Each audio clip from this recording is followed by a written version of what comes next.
पवित्र शास्त्र बाइबल नीति वचन 4।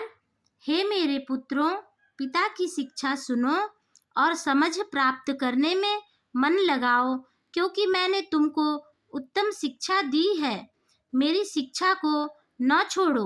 देखो, मैं भी अपने पिता का पुत्र था और माता का अकेला दुलारा था, और मेरा पिता मुझे यह कहकर सिखाता था, तेरा मन मेरे वचन पर लगा रहे। तू मेरी आज्ञाओं का पालन कर, तब जीवित रहेगा। बुद्धि को प्राप्त कर, समझ को भी प्राप्त कर, उनको भूल न जाना। न मेरी बातों को छोड़ना, बुद्धि को न छोड़, वह तेरी रक्षा करेगी। उससे प्रीति रख, वह तेरा पहरा देगी। बुद्धि श्रेष्ठ है, इसलिए उसकी प्राप्ति के लिए यत्न कर।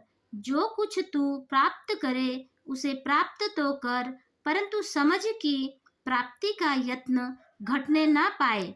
उसकी बड़ाई कर, वह तुझको बढ़ाएगी। जब तू उससे लिपट जाए, तब वह तेरी महिमा करेगी। वह तेरे सिर पर शोभायमान भूषण बांधेगी और तुझे सुंदर मुकुट देगी।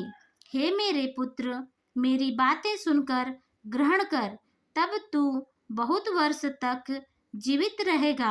मैंने तुझे बुद्धि का मार्ग बताया है और सिधाई के पथ पर चलाया है। चलने में तुझे रोक टोक न होगी, और चाहे तू दौड़े तो भी ठोकर न खाएगा। शिक्षा को पकड़े रह, उसे छोड़ न दे। उसकी रक्षा कर, क्योंकि वही तेरा जीवन है। दुष्टों की राह में पाँव न रखना और न बुरे लोगों के मार्ग पर चलना। उसे छोड़ दे, उसके पास से भी न चल। उसके निकट से मुड़कर आगे बढ़ जा, क्योंकि दुष्ट लोग यदि बुराई न करें तो उनको नींद नहीं आती, और जब तक वे किसी को ठोकर न खिलाएं तब तक उन्हें नींद नहीं मिलती। वे तो दुष्टता से कमाई हुई रोटी खाते और उपद्रव के द्वारा पाया हुआ दाख मधु पीते हैं। परंतु धर्मियों की चाल उस चमकती हुई ज्योति के समान है, जिसका प्रकाश दोपहर तक अधिक अधिक बढ़ता रहता है। दुष्टों का मार्ग घोर अंधकारमय है। वे नहीं जानते कि वे किससे ठोकर खाते हैं। हे मेरे पुत्र, मेरे वचन ध्यान करके सुन और अपना कान मेरी बातों पर लगा।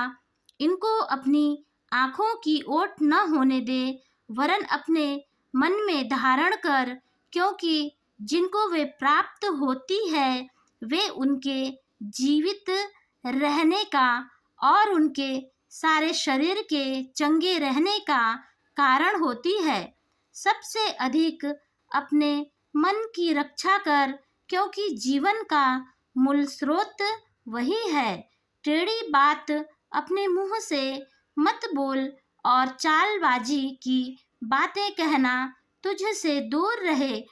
तेरी आंखें सामने ही की ओर लगी रहें और तेरी पलकें आगे की ओर खुली रहें।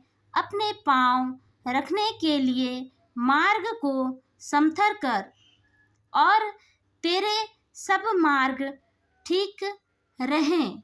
न तो दाहिनी ओर मुड़ना और न बाईं ओर। अपने पाँव को बुराई के मार्ग पर चलने से हटा दे।